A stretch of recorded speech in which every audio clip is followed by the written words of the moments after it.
नमस्कार दोस्तों, मैं शुभम गुप्ता आप सभी लोगों का अपने YouTube चैनल माँ महेश्वरी बीएससी कोचिंग क्लास में स्वागत करता हूँ।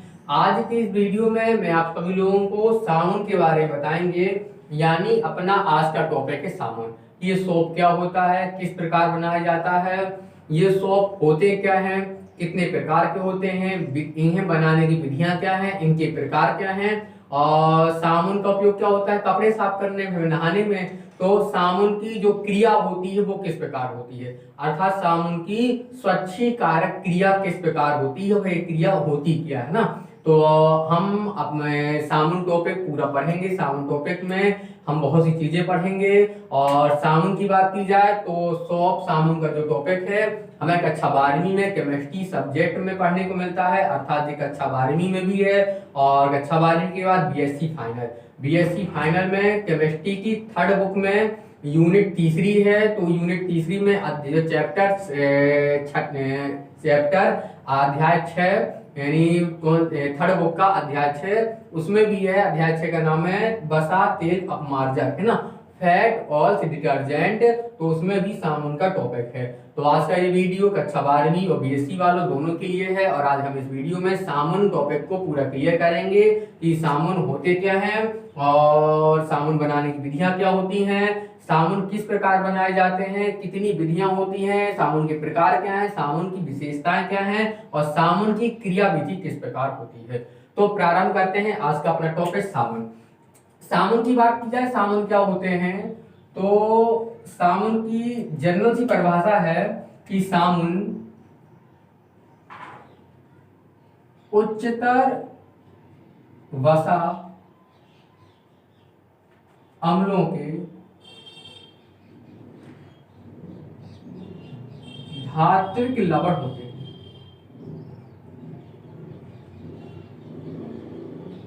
साबुन उच्चतर वसा अम्लों के धात्विक लवण होते हैं। तो साबुन क्या होते हैं, साबुन उच्चतर वसा अम्लों के धात्विक लवण होते हैं। तो साबुन की परिभाषा एक लाइन की होती है और इसके कुछ उदाहरण भी लिए जा सकते हैं और इजीली हम साबुन को समझ सकते हैं। लेकिन साबुन जब समझना है कि ये साबुन कैसा क्या, तो हमें इसके एक एक चीज के बारे में नहीं पता होगा तो हम आसानी से साबुन को समझ पाएंगे। नहीं तो फिर उसी तरह हम कुछ एग्जाम्पल याद कर लेंगे, साबुन की परिभाषा याद कर लेंगे, लेकिन इसका जो बेसिक है साबुन क्या, कि साबुन क्यों और किस प्रकार बनाए गए, साबुन की जो आवश्यकता महसूस हुई कि ऐसी भी कोई चीज है जिसके द्वारा हम गंदगी या मैल को दूर कर सकते हैं, कपड़ों को साफ कर सकते हैं, या फिर जिसका यूज हम नहाने में कर सकते हैं। और साबुन बनाने पर साथ ही शैम्पू बनाए गए कि शैम्पू जैसी चीज भी बनाई जा सकती है। और जब साबुन जहां पे कार्य नहीं कर सकते मतलब कठोर जल में, तो वहां पे डिटर्जेंट मतलब अपमार्जक बनाने की बात भी वैज्ञानिकों के मन में आई कि अब चूंकि साबुन कुछ जो होते हैं किसी स्थितियों में कार्य नहीं कर पा रहे हैं जिसके लिए साबुन बनाया गया है, तो हमें कोई नई चीज बनानी चाहिए। तब उन्होंने डिटर्जेंट का आविष्कार किया कि अपमार्जक, कि साबुन जहां फेल हो जाते हैं, जहां पे कार्य नहीं कर पाते, वहां पे किसका यूज करते हैं, अपमार्जक का। यदि हमें ये सारी चीज समझनी है तो हमें साबुन का पूरा बेसिक पता होना चाहिए कि साबुन से शुरुआत होती है, साबुन के बाद ही शैम्पू बनाए गए, फिर शैम्पू के बाद क्या बनाए गए, डिटर्जेंट बनाए गए। और हम देखे जाए कपड़ों को साफ करने में या नहाने में इन्हीं चीजों का उपयोग करते हैं, साबुन होगा, या नहाने में शैम्पू हुआ, फिर कपड़े साफ करने वाला साबुन होगा। फिर जहां साबुन मतलब जल दो प्रकार के होते हैं, मृदु जल और कठोर जल। साबुन मृदु जल के साथ तो आसानी से क्रिया कर जाता है, झाग दे देता है, या कठोर जल के साथ क्रिया नहीं कर पाता। और जब कठोर जल के साथ क्रिया नहीं कर पाता तो वहां पर हम किसका यूज करते हैं, डिटर्जेंट का यूज करते हैं। इसीलिए अभी साबुन का टॉपिक पढ़ा जाता तो उसके बाद डिटर्जेंट जरूर से जरूर पढ़ने को मिलेगा उस बुक में या फिर उस चैप्टर में, है ना। क्योंकि साबुन डिटर्जेंट का पूरा रिलेशन साबुन से है और साबुन के बाद ही डिटर्जेंट का टॉपिक पढ़ा जाता है। क्योंकि डिटर्जेंट होते क्या है, क्यों आए, कैसा क्या है, तो शुरुआत ही साबुन से। हम देखते हैं इसका बेसिक कैसा क्या होता है इसमें। तो इसकी बेसिक शुरुआत करें तो परिभाषा से शुरुआत करते हैं, उच्चतर क्या होते हैं। तो हमने इसे बताया था कार्बोहाइड्रेट की वीडियो बनाई थी हमने, आप लोगों को कार्बोहाइड्रेट पढ़ाया था उच्चतर। तो वहां आया था उच्चतर कार्बोहाइड्रेट और निम्नतर कार्बोहाइड्रेट। कार्बोहाइड्रेट मेन चीज क्या होते हैं, पहले जितने भी हाइड्रोकार्बन उन्हें कार्बोहाइड्रेट माना जाता था, बस उन्हें शर्त कौन चाहिए, हाइड्रोजन और कार्बन का अनुपात जल के अनुरूप ही 2:1 होना चाहिए। बाद में ये परिभाषा अमान्य कर दी गई। तो जो सामुन होते हैं वो होते तो हाइड्रोकार्बन है, लेकिन उसके साथ एक दो कंडीशन और जोड़ दी गई। तो हाइड्रोकार्बन मतलब हाइड्रोजन और कार्बन। तो उच्चतर कार्बोहाइड्रेट भी होते हैं जिनमें कार्बन परमाणु की संख्या अधिक होती है, और निम्नतर कार्बोहाइड्रेट भी होते हैं जिनमें कार्बन परमाणु की संख्या कम होती है। उच्चतर और निम्नतर का सेंस हर स्थिति में यही से आएगा, क्योंकि कार्बोहाइड्रेट का मेन आधार हाइड्रोकार्बन होते हैं और हाइड्रोकार्बन से ही कार्बोहाइड्रेट बनाए जाते हैं, इसलिए वहां पे कार्बन परमाणु की संख्या के आधार पर उच्चतर और निम्नतर को डिफाइन किया गया है। लेकिन उच्चतर और निम्नतर यदि हर कंडीशन में पढ़ना हो तो हम कार्बन के आधार पर एक्सप्लेन नहीं करेंगे, लेकिन उच्चतर मतलब जब किसी चीज की संख्या अधिक पाई जाए, और निम्नतर मतलब जब किसी चीज की संख्या कम हो उसकी। जैसे हम ले लें उच्चतर अणु, बेसिक हम आपको बताएं उच्चतर अणु और निम्नतर अणु क्या होता है। हम अणु शुरुआत करते हैं, उच्चतर अणु और निम्नतर अणु। तो उच्चतर अणु क्या होगा और ये निम्नतर अणु क्या होगा। तो अणु किससे बनकर बना होता है, अणु किससे, अणु मतलब मॉलिक्यूल, किससे मिलकर बना होता है हमारा, एटम से मिलकर बना होता है ना। और एटम मतलब परमाणु। तो क्या बोलेंगे उच्चतर अणु, वे अणु जिनमें उन्हें बनाने वाले परमाणु की संख्या यदि बहुत अधिक होती है तो बोलेंगे उच्चतर अणु है। यदि उन्हें बनाने वाले फिर जिन परमाणु से वो बने हैं तो उनकी संख्या कम है तो बोलेंगे वो कैसा है, निम्नतर अणु है। उसी प्रकार उच्चतर वसा अम्ल। तो उच्चतर मतलब इसमें जो जिस चीज से ये बना है, या वसा अम्ल के बारे में पढ़ते हैं उच्चतर वसा अम्ल। तो ये वसा अम्ल जिन चीजों से बने हैं, जिन इकाइयों प्राथमिक इकाइयों से बने हैं, उनकी संख्या क्या होगी, वहां पे अधिक होगी। तो उच्चतर बोल दिया है, और निम्नतर मतलब उनकी संख्या या बनाने वाली इकाइयों की संख्या कैसी होगी, कम होगी, निम्नतर आ जाएगा, है ना। अब वसा क्या होते हैं, वसा, तो इसके पहले हमारे अध्याय का नाम क्या है, जो हम अध्याय पढ़ रहे हैं तो हमने यूनिट 3 में टॉपिक लिख रखा है कि यूनिट 3 का टॉपिक सामुन है। हमारे यूनिट 3 में 2 अध्याय हैं, बीएससी फाइनल में देखा जाए, बीएससी फाइनल चर्चा कर रहे हैं, तो बीएससी फाइनल में देखा जाए 2 अध्याय मतलब अध्याय 5 कार्बोहाइड्रेट, अध्याय 6 है फैट, ऑयल्स और डिटर्जेंट। तो जब अध्याय 6 का नाम हमारा है फैट्स, ऑयल्स एंड डिटर्जेंट,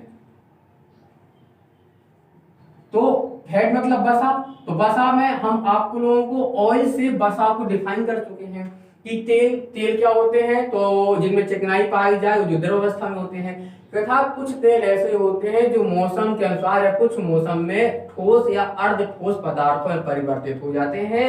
और ऐसे और तेलों के इन रूपों को, अर्थात कुछ तेल जो ऐसे ठोस या अर्ध ठोस में परिवर्तित हो जाते हैं, तो उन अर्ध ठोस या ठोसों का नाम दिया गया वसा दिया गया। अर्थात वसा कुछ अलग, वसा का कोई अपना अलग स्वतंत्र अस्तित्व नहीं होता, बल्कि वो तेलों का ही एक रूप होते हैं। तो वसा मतलब तेलों का ठोस या अर्ध ठोस रूप वसा कहलाता है।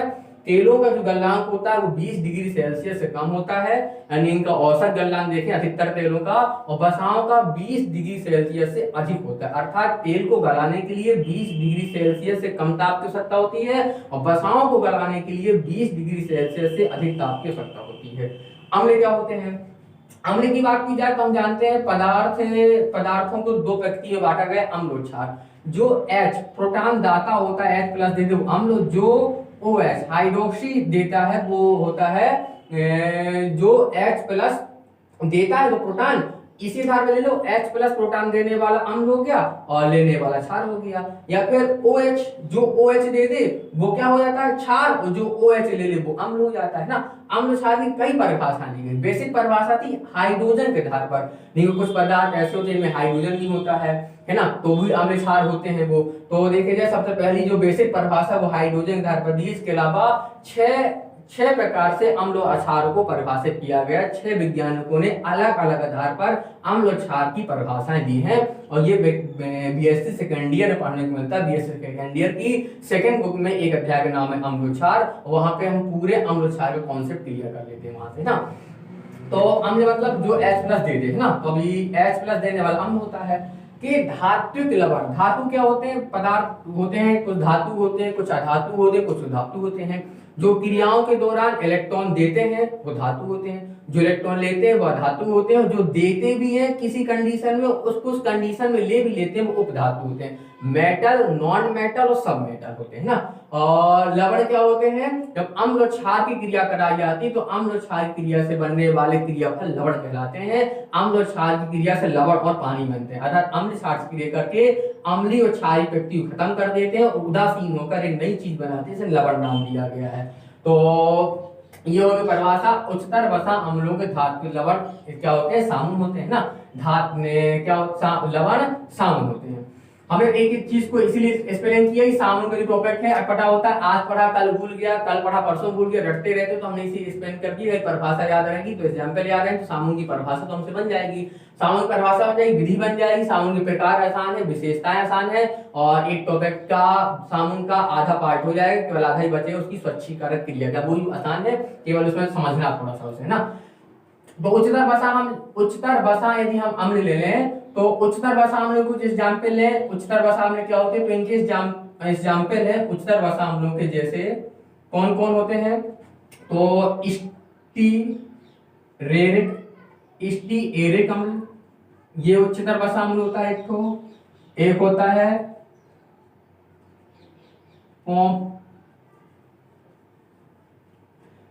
है पॉमिटिक अम्ल, ये भी क्या है, उच्चतर वसा अम्ल है। ओलिक अम्ल, ये भी क्या है, उच्चतर वसा अम्ल है ना आदि। इनकी क्रिया धातु से करा दो।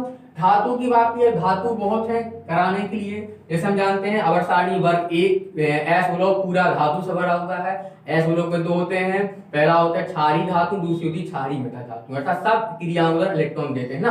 पहली ट्रिक याद करने की हमें आसानी से याद भी कर सकते हैं, एस ब्लॉक के पहले समूह ट्रिक क्या होती है, लीना की रब से फरियाद, और दूसरे की पूरी ट्रिक होती है बेटा मांगे कार स्कूटर बाप राजी। इसके अलावा पी ब्लॉक में भी पी ब्लॉक मिक्सचर होता है, इसमें धातु होती है, पी ब्लॉक में धातु भी होती है, उपधातु की धातु भी होती है ना। संक्रमण धातु में तो संक्रमण तत्व होते हैं, डी ब्लॉक के सारे धातु में आ जाते हैं। तो अब धातु की बात, धातु बहुत सारे हैं लेकिन यहाँ पे देखा जाए केवल दो धातु में, सोडियम व पोटेशियम, केवल दो धातुओं की बात करें, सोडियम और पोटेशियम, इनके जो लवण होंगे, अर्थात जब उच्चतर वसा अम्लों की क्रिया सोडियम और पोटेशियम धातु से कराएंगे, इनसे बनने वाले सामन क्या होते हैं, जल में विलीन होते हैं, अर्थात वो जल से क्रिया करेंगे और उनका यूज हम नहाने वाले साबुन या कपड़े धोने वाले साबुन बनाने में करते हैं।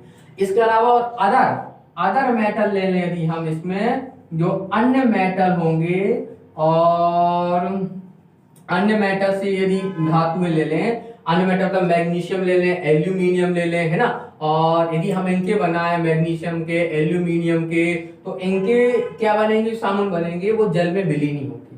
केवल सोडियम और पोटेशियम लवणों का सोडियम और पोटेशियम धातु से बनाए गए साबुन ही जल में विलीन होते हैं। इसके अलावा जो अन्य धातुओं के क्या होते हैं साबुन बनाए जाते हैं, वो क्या होते हैं, जल में अविलीन होते हैं। उनका उपयोग किसमें करते हैं, इनका तो करते हैं साबुन बनाने में। तो मेन चीज क्या था, क्या लिखा है, धात्विक लवण होते हैं। धातु कोई भी चलेगी, धातु मतलब धातु, यदि यहाँ पे कोई कंडीशन जोड़ दी होती तो बात दूसरी। तो हम वहां एक्सप्लेन कर रहे हैं कि इसके तो बहुत सारे साउंड बनाए जा सकते हैं, तो केवल हम पढ़ते हैं सोडियम पोटेशियम। एग्जाम्पल अभी लेंगे तो दो प्रकार के मतलब अधिकतर जितने भी साउंड होते हैं वो तो सोडियम के बने होंगे वे पोटेशियम के बने होंगे। तो इसका रीजन एक्सप्लेन कर रहे हैं क्योंकि ये जल में विलीन होते हैं, इसलिए सोडियम और पोटेशियम धातु से बने साबुन ही यूज किए जाते हैं या फिर साबुन बनाए जाते हैं। इसके अलावा अन्य जो होते हैं धातुएं, उनके जो लवण बनाए जाते हैं वो जल में अविलीन होते हैं और उनका उपयोग पेंट, वार्निश और क्या बोला जाए वाटर प्रूफ वस्तुएं बनाने में की जाती है। वाटर प्रूफ मतलब जो जल से क्रिया न करे, है ना, और उन्हें बोलेंगे अपन क्या, जल रोधी सतह, है ना। जल रोधी सतह मतलब जो वाटर प्रूफ हो, वाटर प्रूफ बैग आते हैं, वाटर प्रूफ कपड़े आते हैं, वाटर प्रूफ सब चीजें आती हैं, उनके बनाने के लिए क्या करते हैं हम, ऐसी अन्य धातुओं क्रिया उच्चतर वसा अम्लों से करा देते हैं, उनसे लवण को यूज करते हैं।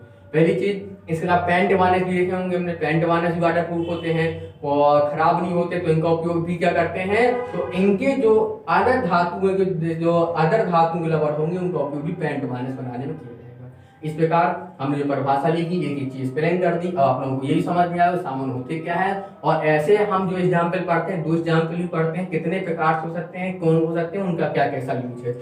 अब देखें स्टेरिक पॉमिटिक अम्ल क्या होते हैं, ओलिक अम्ल क्या होते हैं, तो इनमें अब हमारा उद्देश्य साबुन पढ़ना है तो हम इनमें गहराई में नहीं आएंगे, केवल एग्जाम्पल लेके हम आपको बता रहे हैं। जैसे हम साबुन के एग्जाम्पल ले लें और साबुन के कोई 2 एग्जाम्पल लें, तो पहला हम साबुन का एग्जाम्पल ले लें तो हम पहला सामुन का एग्जाम्पल ले लें। पहला हमारा है सोडियम पॉमिटेट।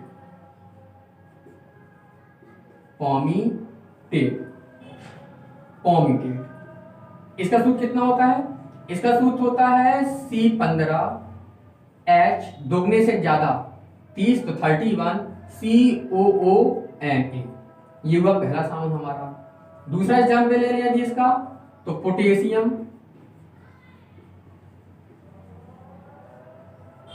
स्टीएरेट।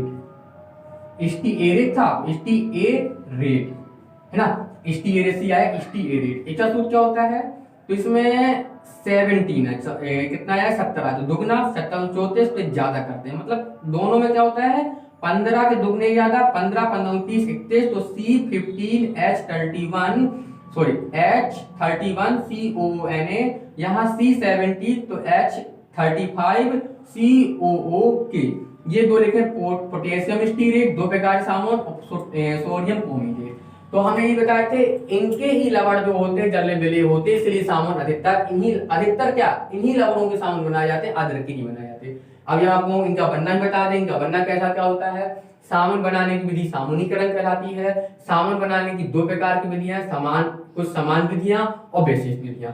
जो साधारण सामुन होते हैं उन्हें समान विधियों या साधारण विधियों द्वारा बनाया जाता है, और सामुन बनाने की साधारण विधि कहलाती है सामुनीकरण। सामुनीकरण मतलब सामुन बनाने की विधि, और साधारण विधि मतलब जनरल साधारण विधि, जिसके द्वारा कुछ साधारण सस्ते सामुन बनाए जाते हैं। इसके अलावा सामुन और भी होते हैं जो मतलब थोड़ा महंगे बोल दो या फिर बोल दो विशेष विधि द्वारा बनाए गए सामुन। तो विशेष विधियां भी सामुन बनाने की, और जैसे कि ठंडी विधि, गर्म विधि को कंथन विधि भी बोलते हैं, और आधुनिक विधि, है ना। तो अब हम लोग को ये बना के बता दें और देखते हैं ये सामुनीकरण क्या होता है, मतलब सामुन बनाने की साधारण विधि। तो ये देखिए नंबर पहले जो हमने लिखा था आप लोगों को सोडियम पॉमिटेट क्या होता है, तो पॉमिटिक अम्ल का सूत्र होता है C15H31 COOH, है ना। और ये क्या है? कार्बोक्सिलिक अम्ल है, और कार्बोक्सिलिक अम्ल है तो इसी बोलते हैं पॉमिटिक अम्ल। क्या होता है इसका नाम? पॉमिटिक अम्ल। किससे क्रिया करा दो? लवण बनाना क्षार से क्रिया करानी पड़ेगी, क्षार ले लो NaOH।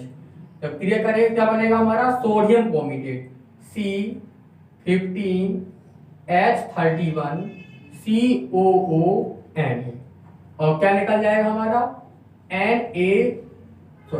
H2O, जल निकल जाए, इसका OH इसका है, और क्या बोलेंगे इसे बोलेंगे सोडियम पॉमिटेट। ये हमारा बन गया है। ये होता है पहले सामुन ना, यानी सामुन बनाने का एक एग्जांपल हमने बना के बता दिया आप लोगों को। दूसरा स्टीयरिक अम्ल का सूत्र क्या होता है? तो हमने अभी लिखा था C17H दुगना कर दे ज्यादा 35 COOH, है ना। तो अम्ल क्योंकि कार्बोक्सिलिक अम्ल जुड़ा है, और जब कार्बोक्सिलिक अम्ल की क्रिया किससे कराते हैं? C17H35, मतलब क्या हो गया तुम्हारा? ये एक प्रकार का एल्किल हो गया। एल्किल क्रिया ये COOH, और ये अम्ल है तो अम्ल से लवण बनाना, तो अम्ल और क्षार की क्रिया से क्या बनते हैं? लवण। और एक चीज है इस क्रिया बोलते हैं उदासीनीकरण। उदासीन मतलब एक दूसरे उदासीन कर है, तो अम्ल की क्रिया क्षार से कराई जाती है तो अम्ल क्षार उदासीन हो जाते हैं, इसे बोलते हैं उदासीनीकरण की क्रिया। तो ये कौन सा अम्ल हो जाएगा हमारा? स्टीयरेट अम्ल। और ये क्या हो जाएगा? सोडियम हाइड्रोक्साइड, क्षार है, क्या बनेगा? C17H35 COOK, और प्लस क्या निकलेगा? H2O। इसे क्या बोलेंगे? Potassium stearate. तो ये हमने आप लोगों को सामुन बना के बताया कि सामुन ये एग्जाम्पल बताया किस प्रकार बनते हैं। पॉमिटिक अम्ल की क्रिया क्षार से करा दो NaOH से, तो सोडियम पॉमिटेट बनता है, ये सामुन बोलते हैं। और इसे क्या बोलते हैं? उच्चतर वसा अम्लों का सोडियम लवण। और या स्टीयरिक अम्ल की क्रिया क्षार से करा दो, क्या बनते हैं? पोटेशियम स्टीयरेट, इसे बोलते हैं उच्चतर वसा अम्लों का पोटेशियम लवण। और दोनों में क्या निकलता है? जल का एक अणु निकल जाता है। अब इसके बाद देखते हैं कि ये सामुनीकरण क्या है। तो अब देखते हैं सामुनीकरण क्या है। तो सामुनीकरण में क्या होता है? सामुन बनाने की विधि या प्रक्रिया ही सामुनीकरण कहलाती है। सामुन जब बनाते हैं तो अभी हमने पढ़ा था सामुन की परिभाषा, उच्च वसा अम्लों के धात्विक लवण को सामुन कहते हैं। अब सब सामान बनाते हैं तो हम कोई भी उच्च वसा अम्ल ले लें, जैसे हमने कुछ एग्जाम्पल लिए थे अभी, स्टेरिक अम्ल, पॉमिटिक अम्ल या फिर ऑलिक अम्ल, कोई भी अम्ल। इसके अलावा और भी अम्ल होते हैं, उनकी क्रिया किससे कराना है हमें, तो ये सोडियम में पोटेशियम लवण होते हैं। तो चूंकि अम्ल है तो चाहे हम सोडियम के साथ बना क्षार या सोडियम हाइड्रोक्साइड ले लें या फिर पोटेशियम हाइड्रोक्साइड ले सकते हैं। क्योंकि अम्ल की जब क्रिया कराई जाएगी तो अम्ल के साथ क्रिया करेगा नहीं, अम्ल के क्रिया क्षार के साथ कराएंगे। और क्योंकि हम किसी और के साथ भी क्रिया करा सकते हैं लेकिन हमें लवण बनाना है तो अम्ल की क्रिया क्षार के साथ कराने पर ही लवण बनता है। ये हो गया। अब जब किसकी क्रिया, उच्च वसा अम्लों की क्रिया सोडियम हाइड्रोक्साइड या पोटेशियम हाइड्रोक्साइड के साथ कराते हैं तो साबुन बनता है और साथ में क्या प्राप्त होता है, ग्लिसरॉल प्राप्त होता है। अब चूंकि हमने क्या लिया है, यहाँ पे स्टेरिक अम्ल लिया है, यदि हमने स्टेरिक अम्ल लिया है, यहाँ पे सोडियम हाइड्रोक्साइड लेंगे तो क्या प्राप्त होगा, सोडियम स्टीयरिक प्राप्त होगा। यदि हमने यहाँ पे पॉमिटिक अम्ल लिया है और यहाँ उसकी क्रिया सोडियम हाइड्रोक्साइड के साथ करा दें तो क्या प्राप्त होगा, सोडियम पॉमिटेट प्राप्त होगा। यदि हम स्टीयरिक अम्ल की क्रिया स्टीयरिक नहीं ऑलिक अम्ल ले लें, पहला स्टीयरिक लिया, पॉमिटिक लिया, यदि ऑलिक अम्ल ले लें उसकी क्रिया सोडियम हाइड्रोक्साइड के साथ करा दे तो कौन सा साबुन बनेगा, सोडियम ऑलिएट प्राप्त होगा। पहली चीज हो गई। दूसरी चीज हम जानते हैं उच्च वसा अम्ल जो होते हैं उनमें इस प्रकार की 3 इकाइयां जुड़ी होती हैं। तो चाहे हम यहाँ पे NOH ले लें या फिर हम दूसरा KOH ही ले सकते हैं, दो में से एक लेना पड़ेगा। इसके भी तीन इकाइयां होती हैं तो चाहे ये लिया जाए चाहे इसके 3 ही अणु ले लें। अब 3 अणु लेंगे तो हमें क्या प्राप्त होगा, साबुन के भी 3 अणु प्राप्त होंगे, ये 3 अणु है ना। और साथ में क्या प्राप्त होगा, ग्लिसरॉल प्राप्त होगा। ग्लिसरॉल में क्या होता है, ग्लिसरॉल का सूत्र ही होता है ट्राईहाइड्रिक अल्कोहल, अर्थात ग्लिसरॉल में 3 कौन से 3 OH के 3 अणु उपस्थित होते हैं।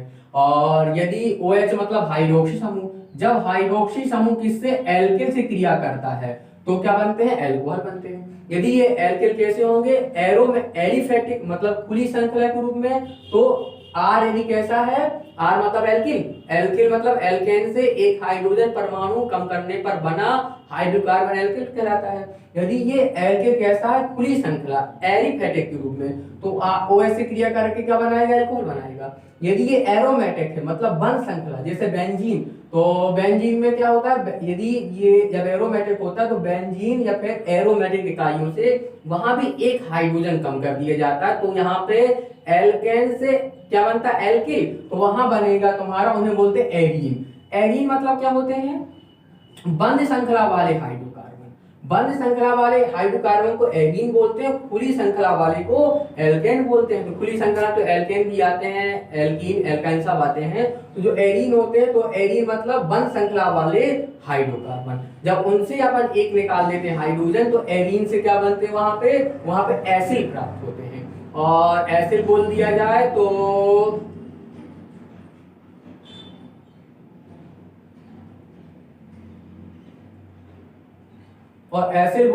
तो मेन चीज बेंजीन से एक हाइड्रोजन परमाणु निकालने एसिड बोला जाए तो बेंजीन से एक हाइड्रोजन परमाणु कम करने पर जो हाइड्रोकार्बन प्राप्त होता है, कौन सा, चक्रीय हाइड्रोकार्बन, उसे बोलते हैं एसिड बोलते हैं। और जब ये एरोमेटिक होता है चक्रीय तो OH से क्रिया करने पर क्या बनता है, ये फेनॉल प्राप्त होता है। अर्थात फेनॉल और अल्कोहल में क्रियात्मक समूह क्या होता है, हाइड्रोक्सी समूह। लेकिन यदि खुली श्रृंखला वाला है तो अल्कोहल और बंद श्रृंखला वाला है तो फेनॉल प्राप्त होगा। अब हम क्या कहते हैं, यदि ये एक एल्किल से क्रिया करता है, एक एल्किल मतलब एक एल्किल नहीं, यदि OH के एक अणु हैं तो OH जब एक क्या बोल दिया जाए, जैसे हाइड्रोक्सी या हाइड्रिक बोल दिया जाए, और जब एक OH अणु होता है तो क्या बनता है, साधारण एल्कोहल प्राप्त होते हैं। यदि 2 OH हो तो उन्हें बोलते हैं डाईहाइड्रिक एल्कोहल बोलते हैं, और 3 एल्कोहल हो तो उन्हें ट्राईहाइड्रिक एल्कोहल बोला जाता है। एक मोनोहाइड्रिक एल्कोहल को साधारण एल्कोहल नहीं बोलते हैं, डाईहाइड्रिक एल्कोहल को ग्लाइकोल बोला जाता है। क्या नाम होता है, ग्लाइकोल। डाई मतलब जब दो ROH इकाइयां अणु आपस में इस प्रकार जुड़ी हो। एक पहली R मतलब किससे लिया हमने मैथिल था तो पहले मैथिल एल्कोहल बनाया, यहाँ भी मैथिल एल्कोहल बनाया, दोनों जोड़ दिया। यदि 2 होगा तो यहाँ भी CH2OH, यहाँ भी CH2OH। और जब 3 ले लें अपन, जब 3 ROH इकाइयों को इस प्रकार जोड़ दिया जाए तो 3 लेने पर यहाँ का 2, अब इसे इससे जोड़ना तो ये अपना जो CH2 का एक हाइड्रोजन निकाल कर नीचे वाले से जुड़ जाएगा, यहाँ पे CH2OH CHOH CH2OH, इसे बोलते हैं ट्राईहाइड्रिक एल्कोहल। और ट्राईहाइड्रिक एल्कोहल को ग्लिसरॉल या ग्लिसरीन भी बोला जाता है। ग्लिसरीन जिसका यूज करते हैं हम, जिसे हम लगाते हैं और जिसका यूज किया जाता है, तो ग्लिसरीन ग्लिसरॉल क्या होते हैं, ट्राईहाइड्रिक एल्कोहल होते हैं। तो क्योंकि यहाँ 3 इकाइयां होती हैं तो किसी भी उच्च वसा अम्ल की क्रिया NaOH या KOH से कराने पर ग्लिसरॉल और सोडियम क्या प्राप्त होता है, उस अम्ल का सोडियम पोटेशियम लवण प्राप्त होता है और इन्हें ही साबुन बनाते हैं। और जब इस प्रकार हमारा साबुन बन जाता है तो ये विधि ही कहलाती है साबुनीकरण। पहली चीज हो गई। अब साबुनीकरण क्या है समझ में आ गया, और साबुन बनाने की साबुन बनाने की विधि या क्रिया हो गई। और दूसरी चीज हमने इसका सूत्र भी लिख दिया, सूत्र सिंपल है CH2OOC और C70H35। और जब इस प्रकार 3 इकाइयां होगी, यहाँ पे CH2 का CH बचेगा क्योंकि नीचे जुड़ा है, कार्बन की संयुक्ता 4 होती है, 4 पूरी करेगा तो यहाँ CH बसाएगा। और जब इसकी क्रिया से कराएंगे तो क्या निकालना हमें, ग्लिसरॉल। इसका सूत्र पर आप पता हो जाए, ग्लिसरॉल का सूत्र क्या होता है, CH2OH।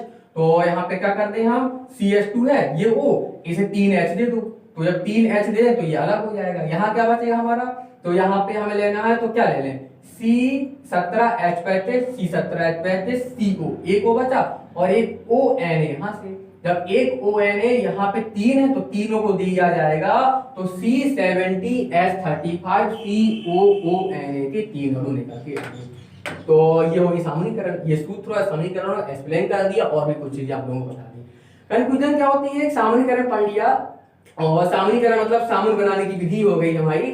लेकिन मेन चीज होता है साबुन बनाने की कई हमने विधियां भी बताई आप लोग, ठंडी विधि, गर्म विधि, आधुनिक विधि। तो फिर वो क्या है, वो साबुन बनाने की विधियां हैं तो उन्हें सामान्यीकरण ही कहेंगे। तो वो साबुन बनाने की विधियां, लेकिन वो साबुन बनाने की हम जानते हैं किसी चीज को एक से कई प्रकार से बनाया जा सकता है, कई विधियों से बनाया जा सकता है। तो साबुन बनाने की 3 विधियां होती हैं। लेकिन अगर किसी भी विधि का यूज करें, प्रत्येक विधि में उच्च वसा अम्ल की क्रिया किससे कराई जाएगी, कास्टिक सोडा, इसे कास्टिक सोडा ही बोलते हैं, NaOH या फिर KOH से ही कराई जाएगी। और उसमें हर विधि में ग्लिसरॉल या फिर सोडियम स्टीरेट सोडियम लवण या फिर पोटेशियम लवण प्राप्त होगा, तब साबुन प्राप्त होगा। और जब साबुन प्राप्त हो तो जैसी विधि हम यूज करेंगे, अर्थात यदि हम कोई अच्छी विधि यूज करते हैं उच्च स्तर वाली, तो हमें अच्छा साबुन प्राप्त होगा। हमने कोई सस्ती साधारण विधि निम्न स्तर की विधि यूज की तो हमें भी साबुन साधारण प्राप्त होगा। साबुन कई प्रकार के होते हैं, जैसे अब कई प्रकार में साबुन 6-7 प्रकार के हैं। तो जिस प्रकार की हम विधि यूज करेंगे, ये कपड़े धोने साबुन होता है, नहाने साबुन होता है, पारदर्शक साबुन होता है, चिकित्सा साबुन होता है, धातु साबुन होता है। तो यदि हमें अच्छा साबुन बनाना तो हम कुछ उच्च कोटि की विधि यूज करेंगे। यदि हमें निम्न कोटि के साबुन बनाना, साधारण साबुन बनाना, तो हम क्या साधारण विधि यूज करेंगे। तो साबुन बनाने की विधियां तो कई हैं, लेकिन सारी विधियों में हम क्या करेंगे, इनकी क्रिया से ही साबुन बनाएंगे। और उच्च वसा अम्ल की क्रिया NaOH या KOH से कराकर साबुन बनाने की विधि ही साबुनीकरण कहलाती है। और इसमें ग्लिसरॉल क्या प्राप्त होता है, सह उत्पाद के रूप में प्राप्त होता है। तथा भारत में साबुन बनाने के लिए सरसों का तेल, मूंगफली का तेल, नारियल का तेल, महुए का तेल, इनका यूज किया जाता है। और कुछ स्तर पर सुअर और भैंस की चर्बी का यूज भी किया जाता है ना। अब आप लोग थोड़ा एक्सप्लेन करें, ठंडी विधि, गर्म विधि, आधुनिक विधि क्या है। तो 5-5 मिनट में जल्दी तीनों विधि आप लोगों को बता दें कि ये विधियां होती हैं, इनमें किस प्रकार साबुन बनाते हैं।